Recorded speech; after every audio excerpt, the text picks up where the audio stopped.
Lisa Marcos, naalala mo nagpadala ka sa akin ng video? Okay, tuloy. Sinabihan mo ako saan kukunin ang pera. Oh, yan na. Saan kukunin ang pera? Naku po.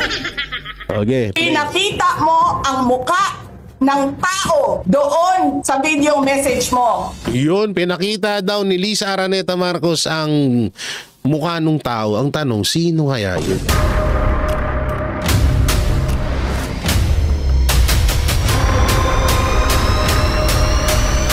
Bago tayo mag-umpisa, baka pwede nyong i-like ang video na to. Malaking bagay ang like sa aming mga content creators. Maraming salamat po.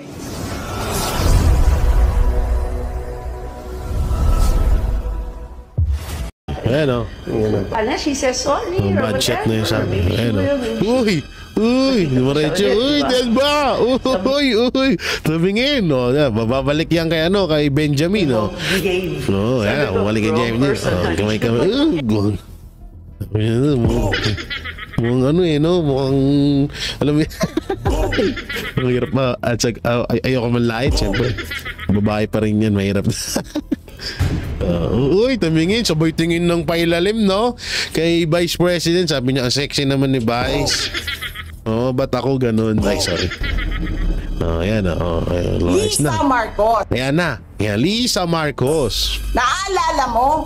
Nagpadala ka sa akin ng video? Ayan na. Nagpadala ka sa akin ng video. Ayan na. Ang ano nun ha. Lisa Marcos. Naalala mo nagpadala ka sa akin ng video?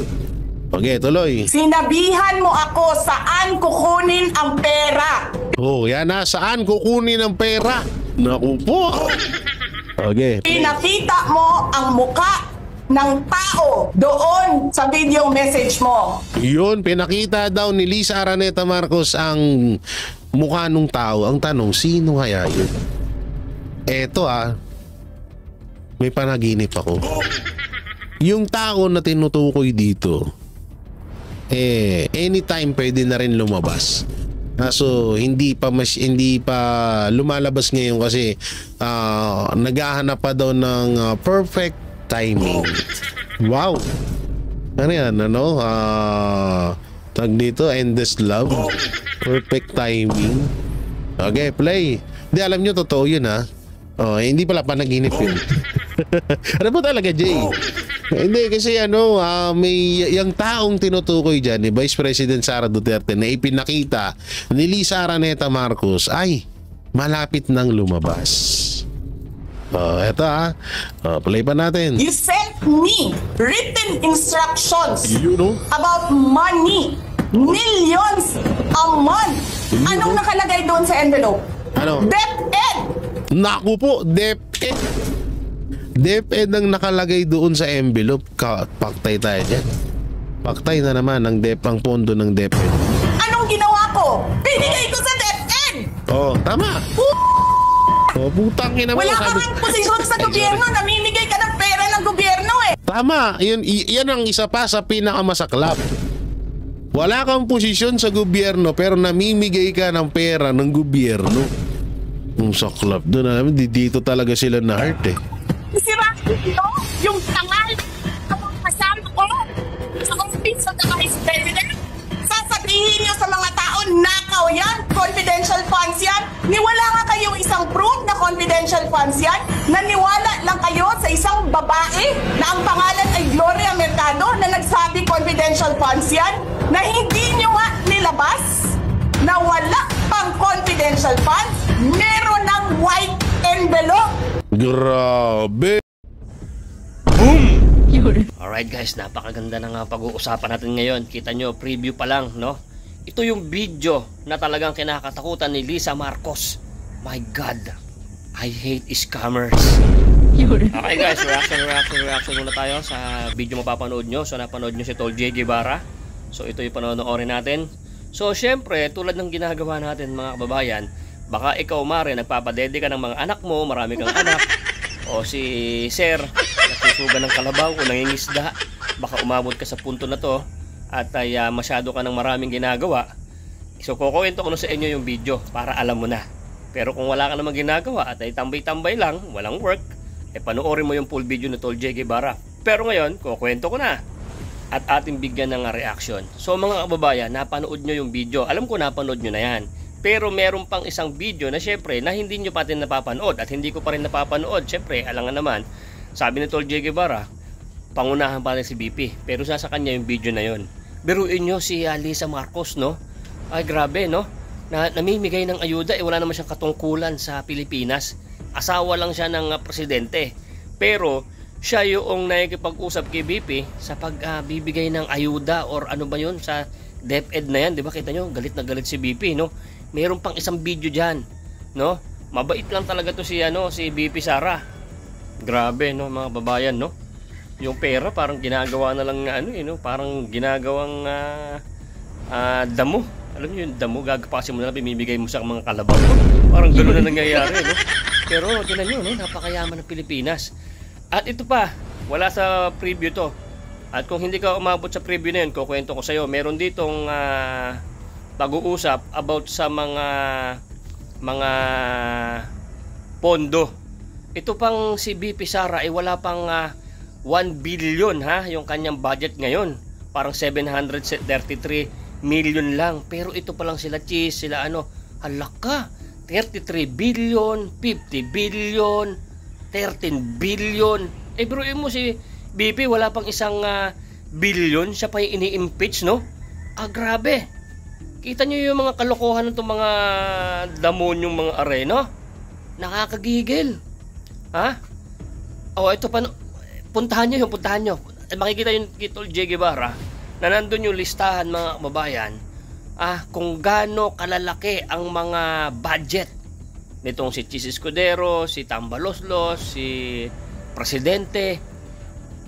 Kaya nyong yan, patunayan talaga na hindi nyo kinurakot yung mga billion na yan. Samantalang si BP is 700 million, wala pa siyang 1 billion. At napatunayan naman sa COA na ginastos niya sa tama yung mga pondo na yan. Kaya humanda kayo sa sa impeachment, magharap-harap na tayo. Wala siyang takot sa impeachment na yan. At itong mga attorney na to, siguraduhin nyo daw na hindi na yan dokumento nyo hindi gawa-gawa ay mababalikan ho kayo, ay bang habang buhay na kulong yan. Ito lang ang analyze ko, mga babayan, no? Alam nyo, ito kasi mga kawatan, yung mga kawatan kasi mga mga magkakaibigan, no? Magkakasabwat. Pag merong matino, halimbawa 10 yan na mga kawatan at meron isa ng pang-10 is hindi kawatan, malalabas yung baho. Kaya itong si BP ay talagang kailangan nilang mailigpit para hindi pumutok yung mga katarantaduhan na mga ginagawa nila. Yan yun, pag hindi dapat makakaamoy ang mga Pilipino sa mga pinaggagawa nila, kaya ini-impeach nila. Biruin nyo, grabe, no? Makita nyo, may listahan si Tol J dyan at pinag-usapan yan. Grabe, billion ho, mga kababayan, hindi 1 billion. 12 billion, 30 billion.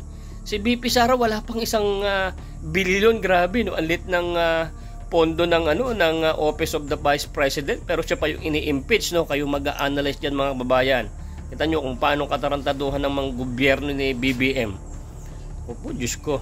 At dito sa video na to, kwento ko na sa'yo, magsasalita dito si Attorney Panelo. Okay, tinuruan niya si BBM kung sino ba dapat tanggalin niya. Biruin nyo si Arnel Ignacio, gumagawa, nagtatrabaho ng maayos, tinanggal. My God, gano'n ba kalokohan talagang mga Tapos yung mga gabinete niya, magkakamukha ng itsure, mga mukhang pera na no? Pag tinignan mo sa camera, makikita nyo yan. Sabi ni Tol J, bakit itong mga tao ni BBM, isa na lang mukha, no? Wala mong siyempre tanggalan. Hindi ko alam, baka palabas lang ni BBM yan para makita ng mga tao na nagtatrabaho itong si BBM at wala siyang kinikilingan na pwede siya magtanggal. Pwedeng palabas lang yan kasi sobrang bagsak na yung kanyang ratings. Di ba, mga kababayan?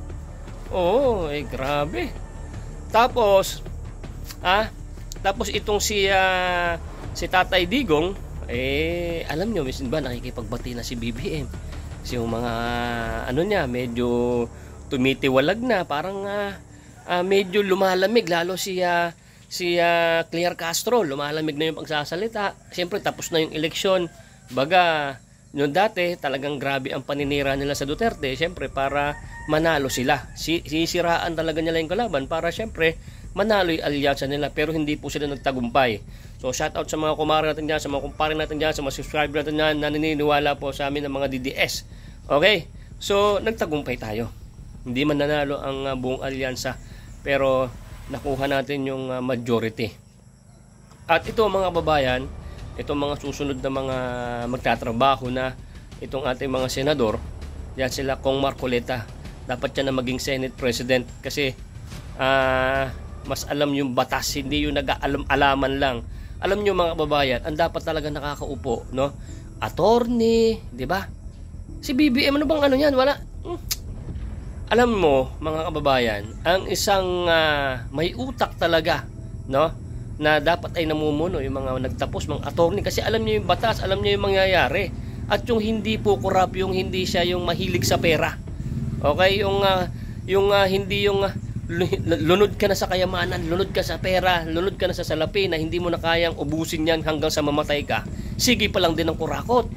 Mga kababayan, yung mga tao na yan, kawawa po yan sa impyerno. Ha? Ngayon masaya sila dahil naglalangoy sila, nag-swimming sila sa salapi at kayamanan, pati sa kapangyarihan. Kawawa ho yung mga yan. Pagdating ng panahon na sila ay pumanaw na at naghukom na at hinukuman ang kanilang mga kaluluwa. Halimbawa ay nagkamatayan na ho tayo, di ba? Lahat ng tayo mamamatay. Malay nyo, makita rin si BBM doon sa kabilang buhay na sinusunog at kasama si Mesungay, si Satanas, o di ba? Kasama niya doon, sinusunog sa impyerno. At tapos tayo naman doon sa kabilang buhay, tayo naman yung magagandang buhay. Kaya wag ho kayong wag ho kayong tawag dito, wag ho kayong magtatampo kung bakit wag kayong magtatampo sa Panginoon kung bakit ay mahirap lang tayo ngayon. Malay niyo sa kabilang buhay ay maganda naman yung ating kalagayan. Di ba? Ikaw naniniwala ka ba diyan? O lahat tayo, hindi tayo pwedeng magsabi na bukas ganito, ganyan, may pangarap. Hindi mo dapat iisipin muna yung bukas. Yung ngayong araw muna, isipin mo muna yung ngayong araw kasi hindi mo alam kung bukas buhay ka pa. Marami hong ganyan. Meron kagagraduate lang, magtatrabaho na. 'Di ba? Kinuha pa ni Lord, na aksidente pa. Kaya ang sabi ko, ang pananaw ko, ang isipin mo muna is yung ngayong araw. Yung bukas, bayaan mo muna yon. Wag mo munang improblemahan yung bukas kasi baka hindi mo alam kung meron ka pa bukas. 'Di ba? 'Yun ang sinasabi ko. Marang logic ba mga kababayan? Okay? At dito sa mga tinanggal nga ni yung mga pinalitan, 'di ba? Tinanggal niya yung mga nagtatrabaho ng maayos kasi wala nga atang katinuan talaga tong si BBM na to. Diyos ko. So, yan, panoorin niyo pa rin kung gusto niyo panoorin kasi mahaba-haba ito. Ang lupit ng mga sinabi ni Atty. Panelo na talaga naman may utak. Yan talaga ang tunay na mga attorney na nagsasalita na may malasakit sa sa Pilipino. 'Di ba? Kita nyo, wala nang ano bang ang ginagawa? At ito pa. Naalala ko. Tingnan nyo, ano mga pinagpipirmahan ni BBM? Yung mga sa motor na mag-second hand, ganito, i-transfer. Naku po, Diyos ko, pera na naman yan. Alam nyo, yung mga nagjo-joyride, move it, bumibili ng second hand yan, tapos naguhulugan pa. Monthly, nagbabayad ng motor. Pagka hindi ka nagbiyahe, nagkasakit ka, nakatakan yung motor mo. Tapos, mayroon ka pa na naman na ipaparehistro, change name. Diyos ko, magkano yan mga kababayan? Na hindi naman yan dapat ang inuuna ni Bongbong Marcos. My God. Di ba? Kung ano-ano mga pinagpipirmahan, hindi niya ata alam kung ano yung pinagpipirmahan niya. Sa dami ng riders dito po sa Pilipinas, mga kababayan, isa na rin po ako doon. Imagine niyo yung mga tatay na nagbibiyahe, ulan, init, nagkakasakit, naguhulog pa ng motor, asikasuhin pa yan, transfer na yan. Para saan pa? May mga open dead silang naman. Baka iniisip nila sa mga ginagamit sa krimen, magtrabaho naman kayo, yung mga pulis. Biruin mo sa dami ng motor, milyon. Magkano ang patransfer, papalipat sa pangalan mo?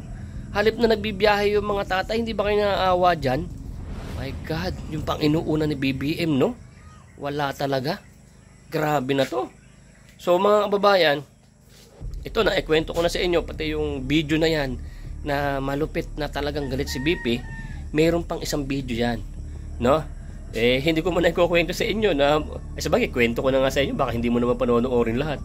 Andyan yan, na galit, di ba? No, yung kausap niya, pinakita yung muka, di ba?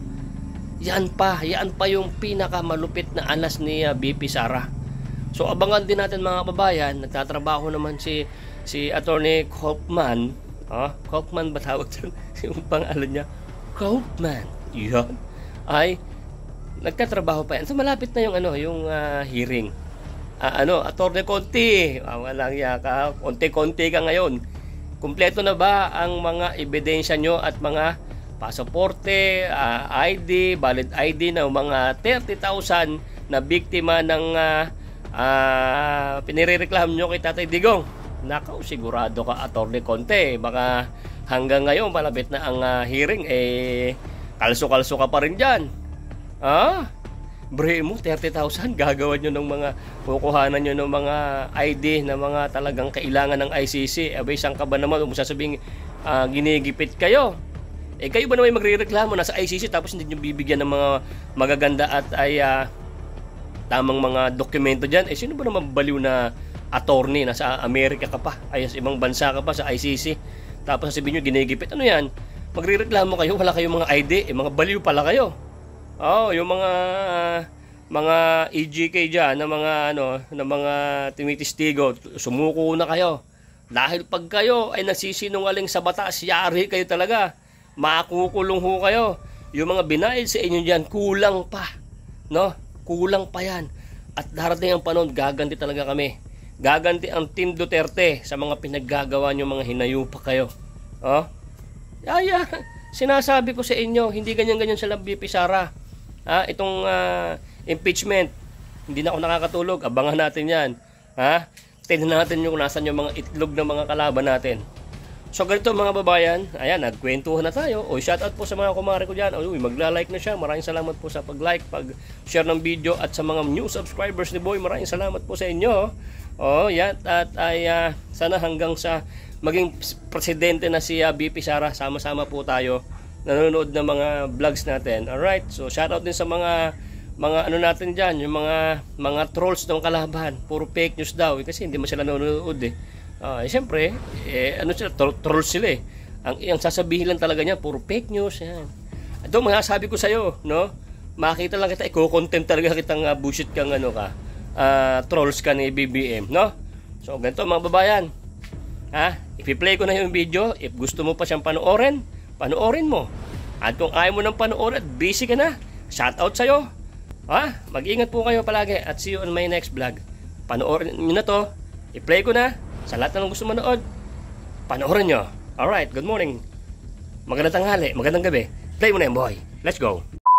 Mga hawak na video ni Vice President Sara Duterte, ilalabas na ba? So yan maraming may ipapanood po ako sa inyo na isang video ni Vice President Sara Duterte na sinabi niya na hawak-hawak niya ang video ni Lisa Araneta Marcos at ni Martin Romualdez.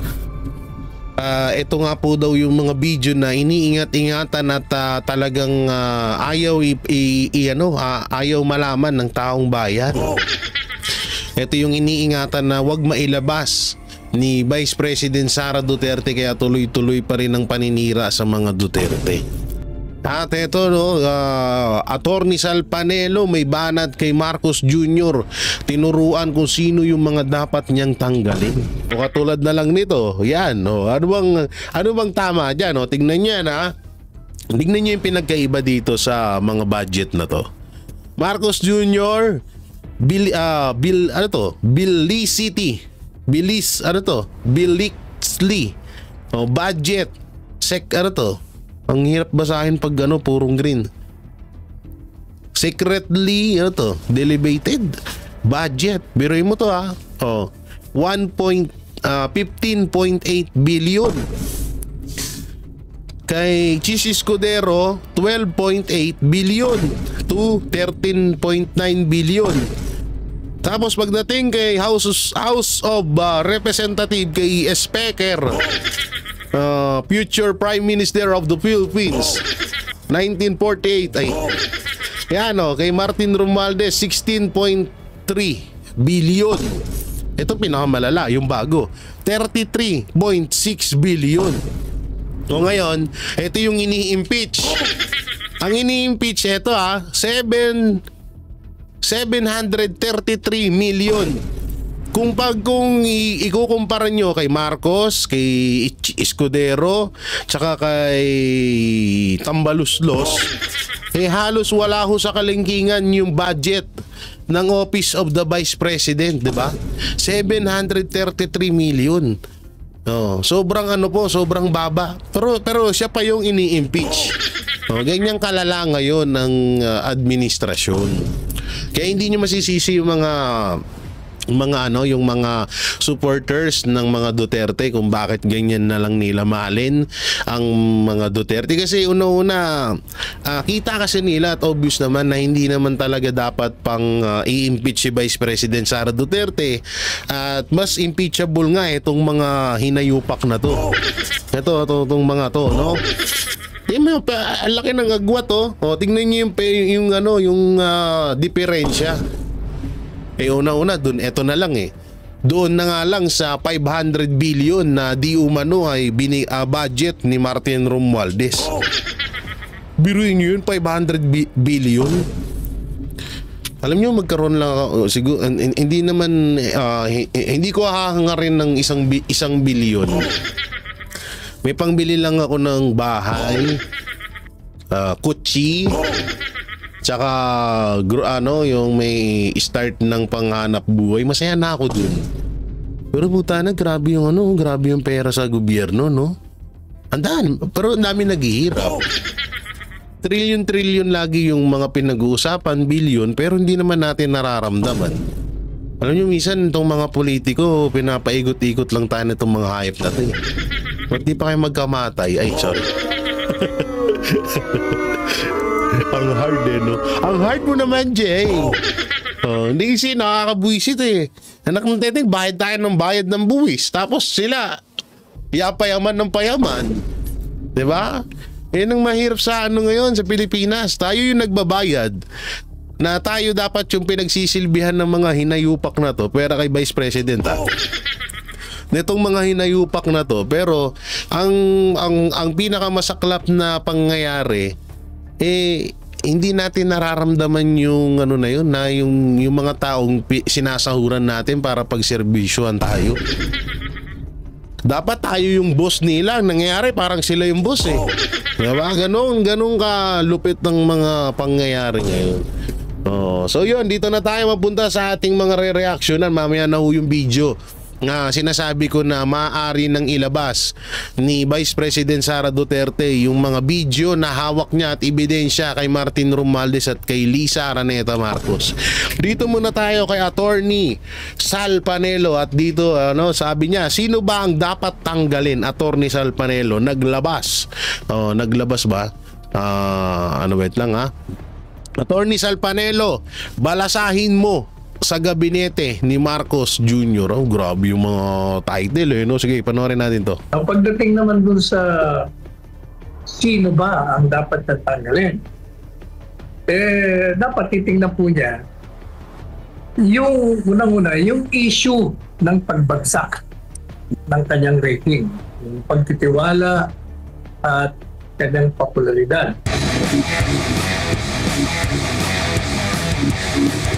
Yung the fact na pinaparesign niya yung mga membro ng kabinete, ibig sabihin nun, naniniwala siya na ilan o marami sa kanila ang hindi gumagawa ng kanilang tungkulin at hindi natutugunan ang pangangailangan ng taong bayan. Kaya pinare-resign niya lahat at tatanggalin niya yung para sa kanya ang nararapat na palitan. Yan ang aking sinabi. Now, pagdating naman dun sa sino ba ang dapat natanggalin, dapat titingnan po niya yung unang-una, yung issue ng pagbagsak ng kanyang rating, yung pagtitiwala at kanyang popularidad. Alam natin, yung mga naunang issue ay yung kaugnay sa mataas na presyo ng bilihin, ang kakulangan ng bigas, yung kakulangan ng matatanda mo na sibuyas, kamatis, bawang, lahat ng mga kailangan sa pagluluto sa bahay. Andun din yung mga bata ni Marcos, oh. Oo, yan, magkakatabi sila, oh. At kaya ganun, yung mga demonyo isa mukha. Ay, sorry, nadudulas na naman ako dito. reaksyon ng mababa ang pasahod, kawalan ng lupa, ng walang lupa, trabaho ng walang trabaho. Yun ang mga unang dahilan kung bakit bumagsak ang rating niya. At noong dinagdag pa yung kanilang programa ng pagtugis, pang-aapi, pambubuli, PBB Sara, at ito'y kumantong doon sa illegal na pag-aresto, pagtitini at pag-suko ng katawan ni ating Pangulong Duterte sa doon talagang tuloy-tuloy na ang pagbagsak. Ngayon nga ang mahirap ang mahirap nga dito, no, pinapalabas ng administrasyong Marcos na kaya daw bumababa ang tiwala ng taong bayan sa kanya dahil sa mga palpak na mga tauhan niya sa gabinete. Yun yung pinapalabas nila ngayon. Ang masasabi ko lang naman, wag kami, iba na lang. Pinagloloko mo na naman kami.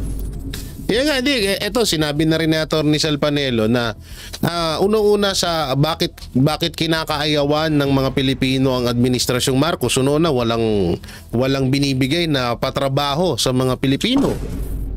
Walang binibigay na mga pwedeng gawing hanap buhay ng mga Pilipino. Pagtaas ng bilihin, bigas, asukal, lahat ng bilihin sa palengke nagtataasan, hindi man lang wala ka man lang nabalitaan na may bumaba. Gasolina, ganun din. Sobrang taas. Ako, nagmumotor ako kapag naka big bike pa naman ako. Minsan yung full tank ko maabot ng nasa 900 pesos. Premium 95 pa yun. Diba? So ramdam mo talaga yung pagtaas ng gasolina. O ngayon yung ang daming kailangan gawin. Ayun na nga, no, kaya nga isa din sa binaba ng tiwala or trust rating ni Pangulong Marcos kasi nga ang ginagawa ng administrasyon sa loob ng 3 taon yung paniniralan laban sa mga Duterte.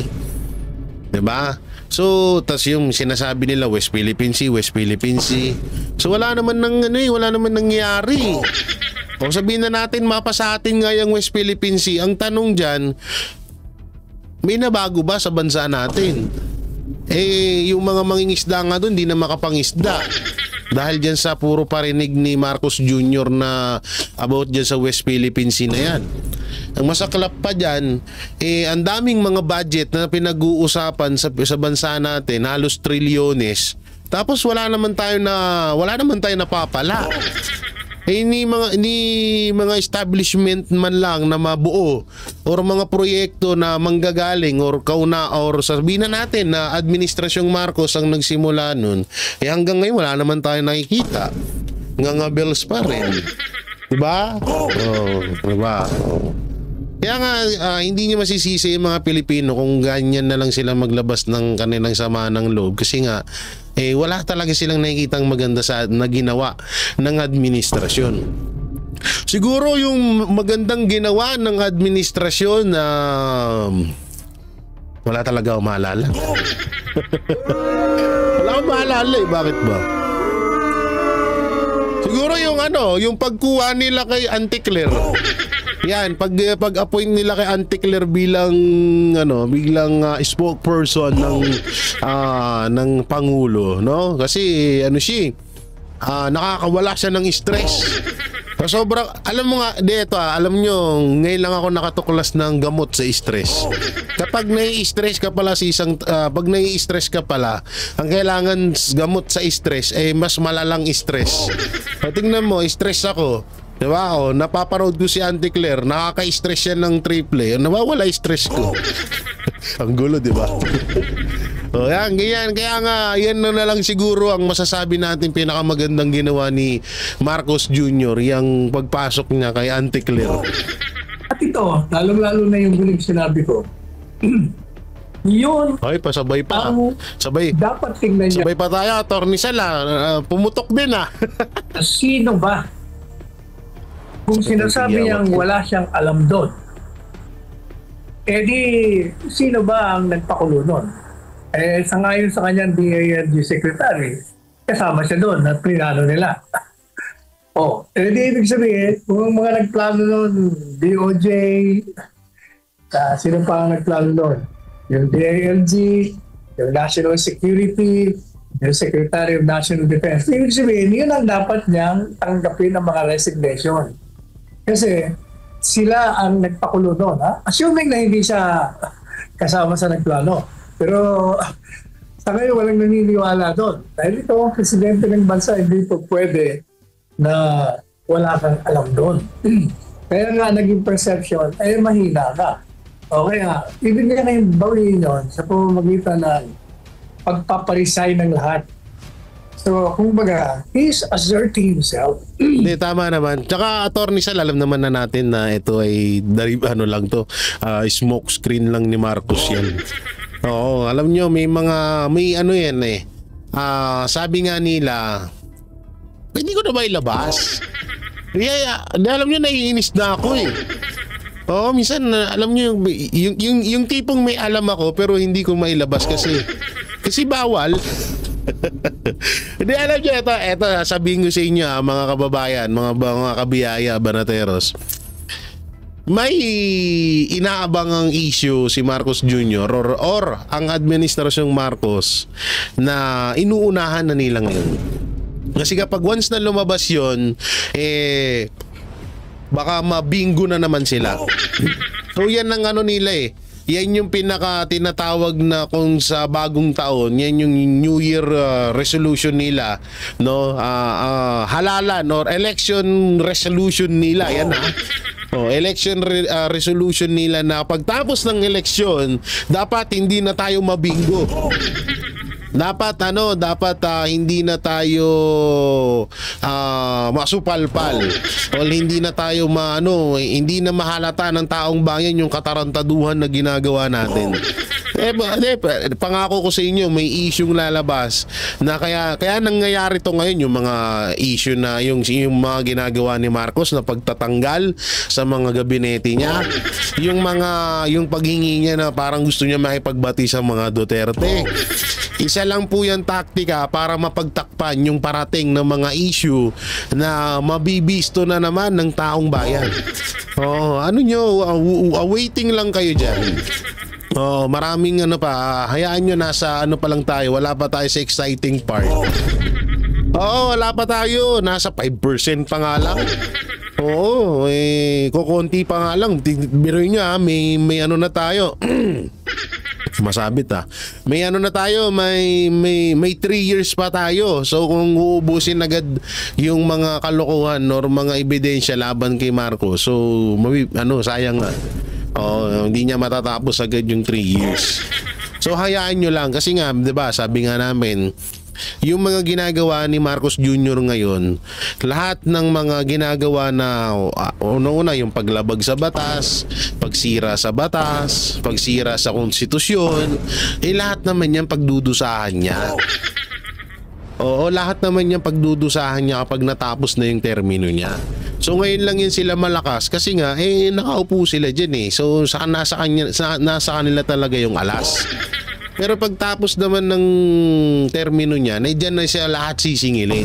Kaya nga, kagaya ng sinasabi ng aking kakambal, kakambal, na si Mayor Basti Duterte, na hayaan nyo lang ng hayaan nyo lang na dumagdag ang mga kakaharaping kaso niyan pagtapos ng kanyang termino. Kagaya din yan yung mga kutong lupa niya.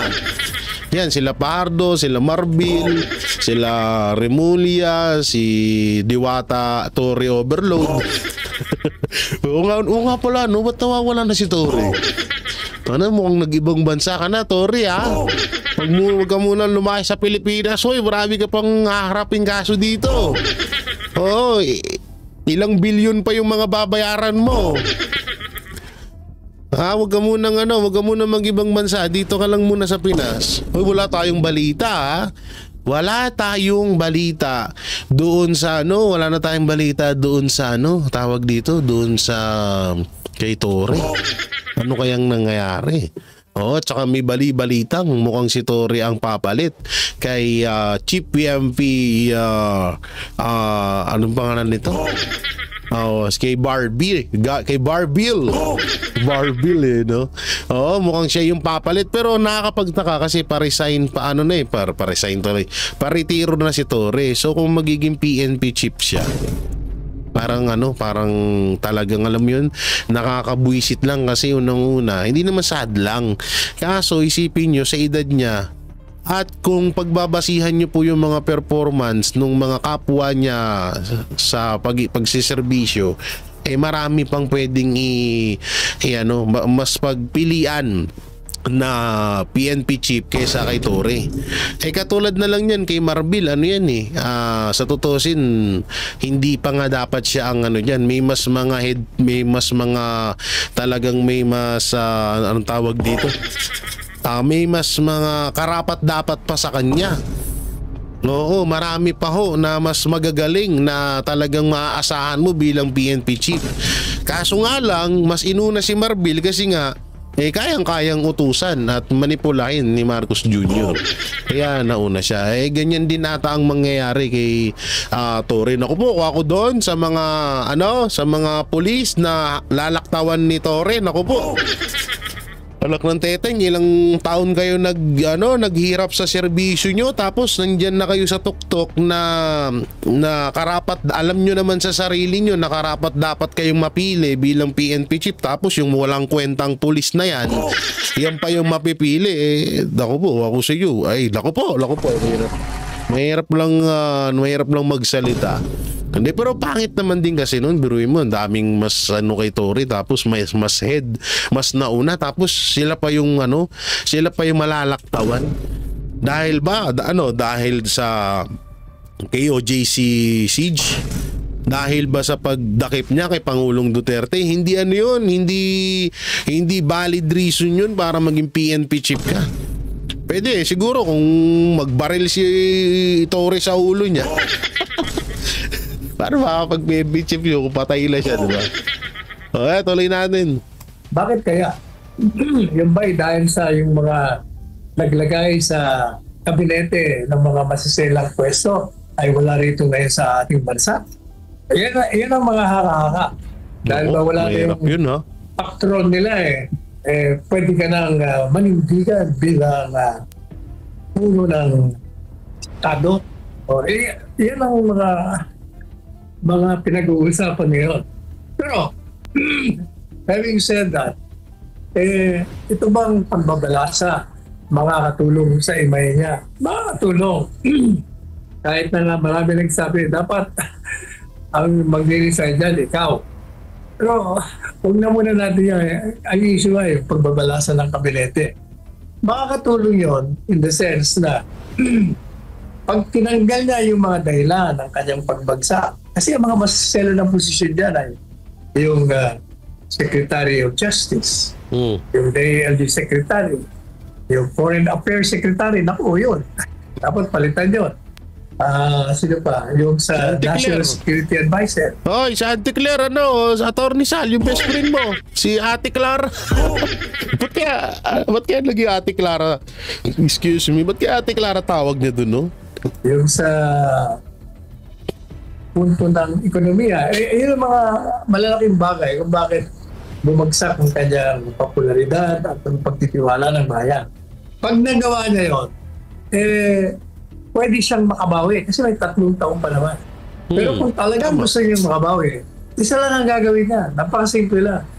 Ibalik niya ang si Presidente Duterte kasi masyadong maliwanag ang paglabag sa saligang batas kaugnay sa pagpapatapon at pagpapakulong kaya natin Presidente Duterte dyan sa Hague. Sapa.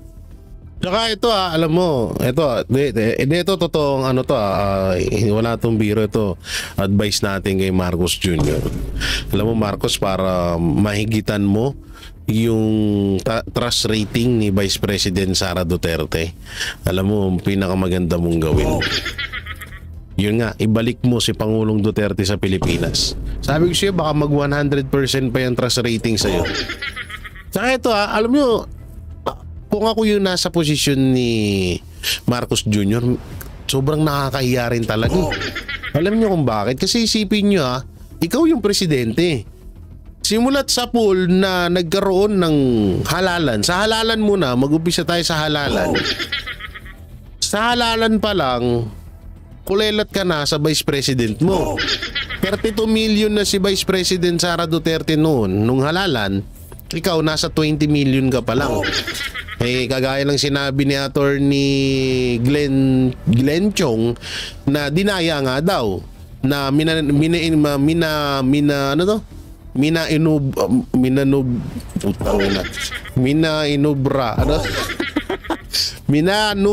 Ano bang tamang bigkas niyon?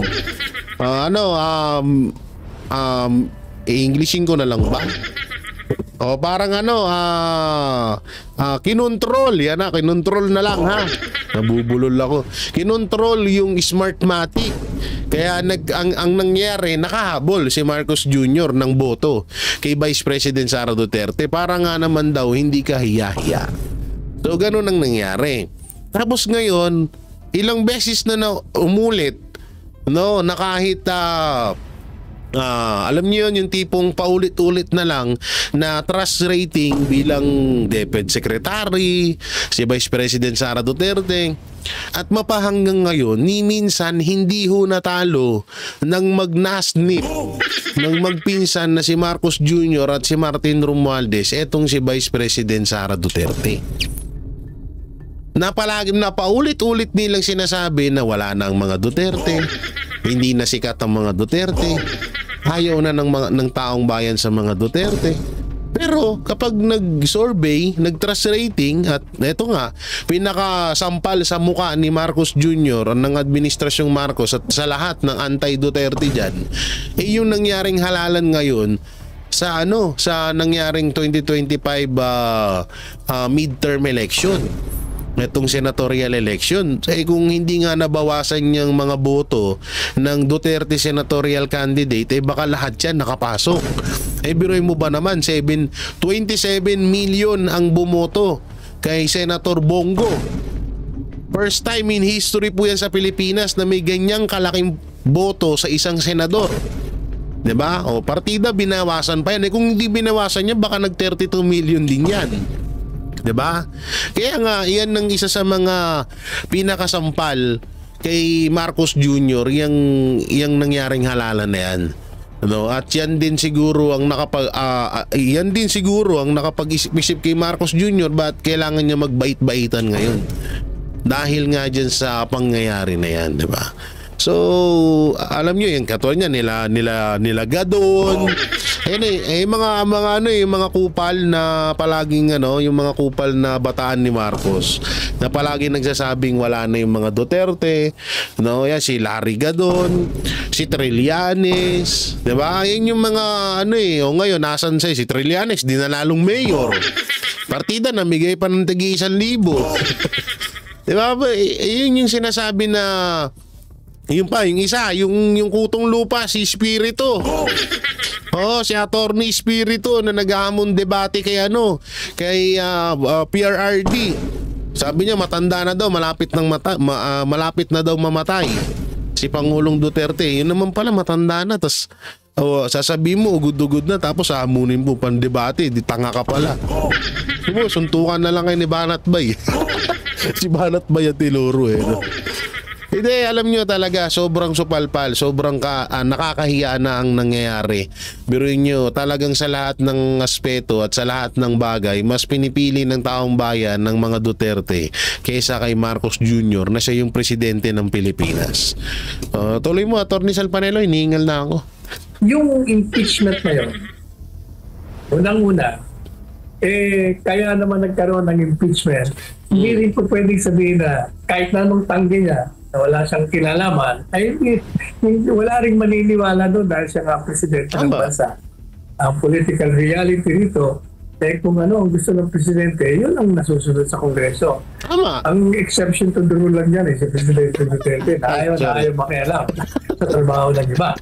O ngayon, pagdating sa impeachment, walang problema si Inday Sara dyan. Kasi doon muna tayo sa sinabi ni Marcos Jr. na yun nga, palagi niyang tinatanggi na wala daw siyang kinalaman. Wala siyang kinalaman doon sa Congress at wala na naman siyang kinalaman sa Senate. Doon pa lang medyo talagang hindi pa lang medyo sobrang tagilid ho siya doon.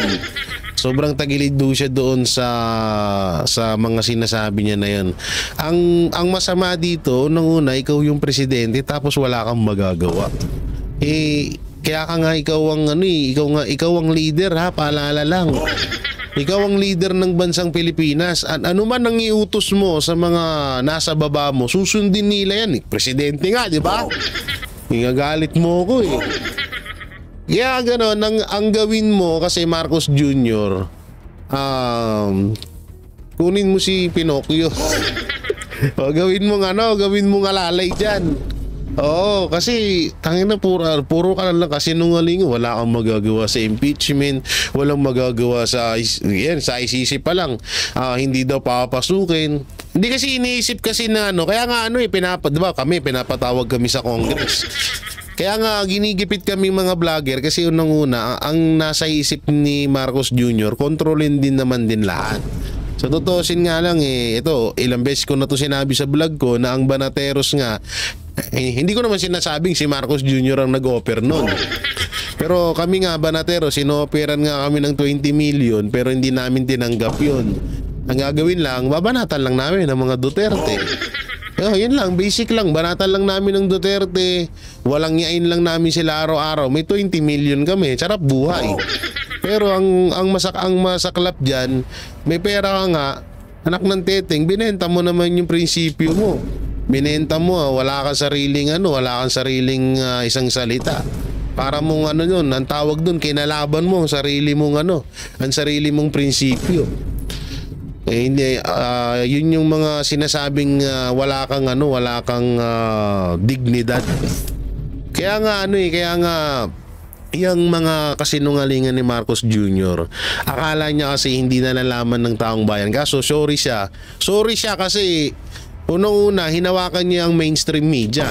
Obvious naman, tingnan nyo, lahat na lang ng balita sa ibang mainstream media, puro pabor sa kanya, tapos tagilid sa mga Duterte. Kaso nandito kaming mga vlogger na hindi naman kami nagpapadala sa pera. Kaso nga lang, kawawa si Banat Bay. Tadtad na ng kaso. Na kahit si Judea yung nagsalita, si Banat Bay yung nakasuhan. Kaya nga ako, malakas din loob ko magsalita. Alam niyo kung bakit? Alam ko si Banat Bay na naman kakasuhan eh. Sorry bye. No, hindi bisan nagtataka rin kami. Hindi siguro dahil sobra din naman kasi. Sobrang sikat kasi ni Banat Bay kaya talagang yung dapat na ikaso sa amin napupunta kay Bay. Di okay lang yung Bay. Marami ka okay lang yan. Marami ka naman pira. Kami mga pulubing vlogger lang kami. Wala kaming pambayad sa attorney. Kaya yung mga kaso-kaso na yan, deserve mo yan. Joke lang po yun ha. Gaya lang kami, nagbibiruan lang kami. At dito naman kay Vice President Sara Duterte, yung parang hindi pinapansin, hindi affected or hindi big deal kay Vice President Sara Duterte na i-impeach siya. Una-una kasi hindi naman parang alam niyo yung tipong alam ko yung iniisip ni Vice President. Una binoto siya ng 32 million na Pilipino. So, yung 32 million na yun, sila dapat ang magdesisyon kung i-impeach nila ang isang kandidato kasi binoto nila yun, sila lang yung may karapatan doon. So ngayon na gustong i-impeach si Vice President, o kung sakali man, wag naman sana na matuloy yung impeachment, hindi kasalanan ni Vice President at hindi siya para umiyak, hindi siya para hindi para masaktan kasi nga unang-una ang bumoto sa kanya ay Pilipino, ang mga Pilipino, 32 million ang bumoto sa kanya. Hindi naman yung mga hinayupak na mga kandidato na yan. Hindi rin yung mga, kung halimbawa magtulong-tulong yung mga senador yan, yung mga senators dyan at bumoto sa impeachment kay Vice President Sara Duterte. So hindi naman niya yung 32 million na sinasabi natin. Huwag kayong gagaya kay Abante na nanumbat. Na sabi niya alam mo yun, basta yun na yun kay Abante. Sumbat-sumbat pa siya na kesyo tinulungan niya daw ang mga Duterte sa kanyang relihiyon. So yun nga alam nyo, yung impeachment kay Vice President Sara Duterte, ang talagang dapat dyan, ng humusga ay yung mga bumoto sa kanya. Hindi yung mga ilang senador, 24. Ilan yung congressman, 300. Ilan ng presidente, 1. Anak ng teteng o di yan na ba yun? Yan na ba yung mga tao na karapat-dapat na magdesisyon sa impeachment laban kay Vice President Sara Duterte? So eto na nga, hindi na natin papatagalin at eto na nga yung sinasabi kong video ni BP Sara na kung saan ay hawak niya ang video ni Lisa Araneta Marcos at ni Martin Romualdez. Alam nyo, nanaginip ako. Ito na naman yung panaginip ko. Malapit na daw ilabas ito ni Vice President Sara Duterte. Etong mga hawak niyang ebidensya laban kay Lisa Araneta Marcos, kay Marcos Jr. at kay Martin Romualdez. So ito po, panoorin natin. Sinabihan ko na rin talaga sila, really, I truly want a trial because I want a Naku, may sounds bloodbath talaga.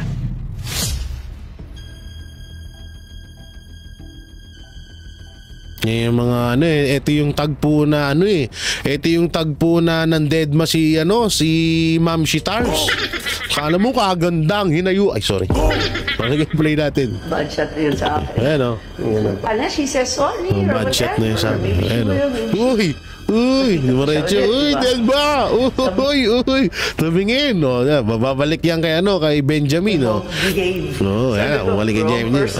Kamay. Mukhang alam mo mahirap pa at ayoko manlait syempre babae pa rin yan, mahirap. Uy, tumingin, sabay tingin ng pailalim kay Vice President, sabi niya ang sexy naman ni Vice. Ba't ako ganun? Ay, sorry. Ayan Lisa Marcos. Ayan na. Ayan, Lisa Marcos. Naalala mo? Nagpadala ka sa akin ng video? Iyan na, nagpadala ka sa akin ng video. Ayan na, ang Lisa Marcos. Naalala mo, nagpadala ka sa akin ng video. Okay, tuloy. Sinabihan mo ako saan kukunin ang pera. Yan na, saan kukunin ang pera? Naku po. Okay. Pinakita mo ang muka ng tao doon sa video message mo. Yun, pinakita daw ni Lisa Araneta Marcos ang mukha ng tao. Ang tanong, sino kaya yun? Eto may panaginip ako. Yung tao na tinutukoy dito, anytime pwede na rin lumabas. So hindi pa lumalabas ngayon kasi naghahanap pa daw ng perfect timing. Wow. Ano yan, tag dito, endless love, perfect timing. Okay, play. Hindi, alam nyo, totoo yun hindi pala panaginip yun. Ano ba talaga, Jay? Hindi, kasi may yung taong tinutukoy dyan ni Vice President Sara Duterte na ipinakita ni Lisa Araneta Marcos ay malapit nang lumabas.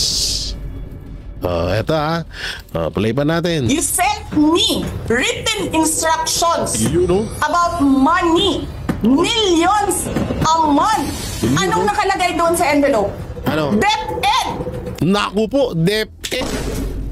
DepEd ang nakalagay doon sa envelope. Paktay tayo dyan. Paktay na naman ang pondo ng DepEd. Anong ginawa ko? Binigay ko sa DepEd! Oh, tama. Oh, putang ina mo. Wala ka mang posisyon sa gobyerno. Namimigay ka ng pera ng gobyerno eh. Tama. Yan ang isa pa sa pinakamasaklap. Wala kang posisyon sa gobyerno pero namimigay ka ng pera ng gobyerno. Ang saklap doon. Alam mo, dito talaga sila na heart eh. Sira dito, yung tangal, kapag kasama ko sa office of the Vice President, sasabihin niyo sa mga tao, nakaw yan, confidential funds yan. Niwala nga kayong isang proof na confidential funds yan. Naniwala lang kayo sa isang babae na ang pangalan ay Gloria Mercado na nagsabi confidential funds yan, na hindi nyo nga nilabas, na wala pang confidential funds, meron ng white envelope. Grabe, no? Wala pang confidential funds, meron ng white envelope. Ito yung abangan natin, mga banateros, mga kabiyaya. Etong pasabog ni Vice President Sara Duterte na mailabas. Pero, pero asawa ni pera. Ilalabas din natin dito yan. Alam niyo, sa totosin, kung hindi ako nagkakamali, napanood ko na yan eh. Kaso medyo hindi pa natin pwedeng ilabas kasi kailangan natin ng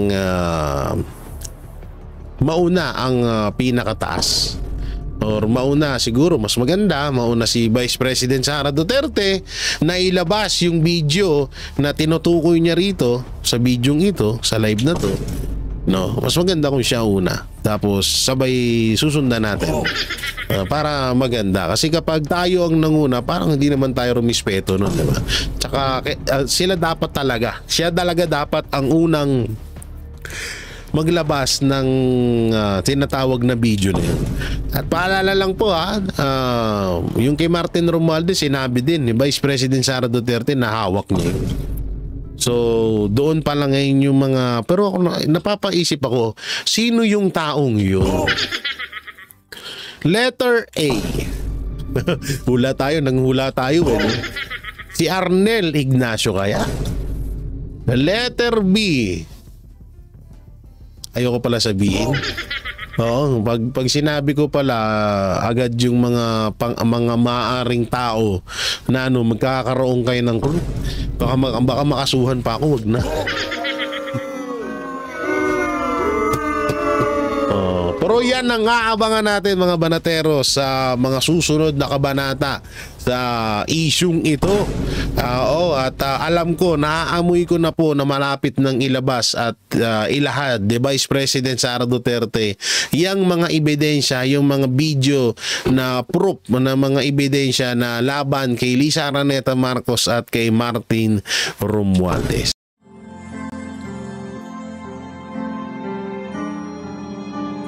Melody ng song. Ang bayan ko'y pinagpala pagkat sa aming pinigay ang isang biyaya na mag-aahon sa hirap at dilim ng kahapon at sa bawat Pilipino'y magtatanggol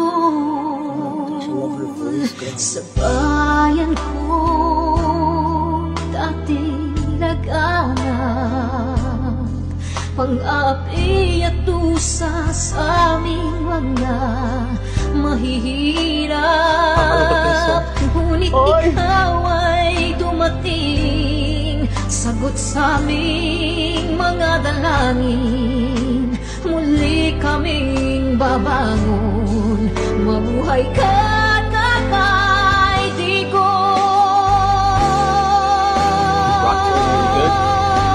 Ama,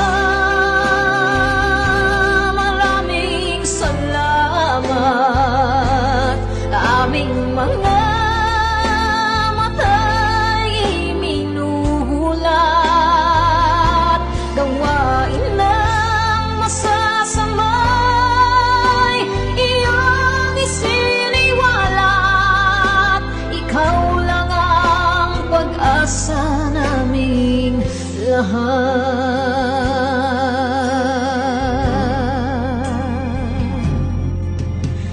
Very bayan ko, Pinamatan niya ako, umiyak ako.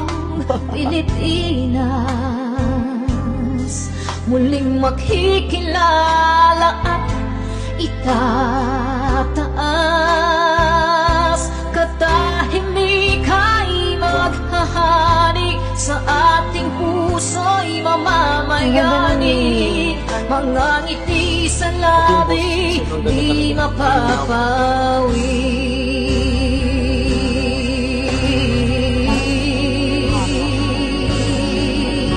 Breathing though. Mabuhay ka, Tatay Digong, maraming salamat. Ang malasakit sa Pilipino ay walang kasing tapat. Ika'y paglalaban ng iyong mga anak. Tunay kang biyaya sa bansang Pilipinas.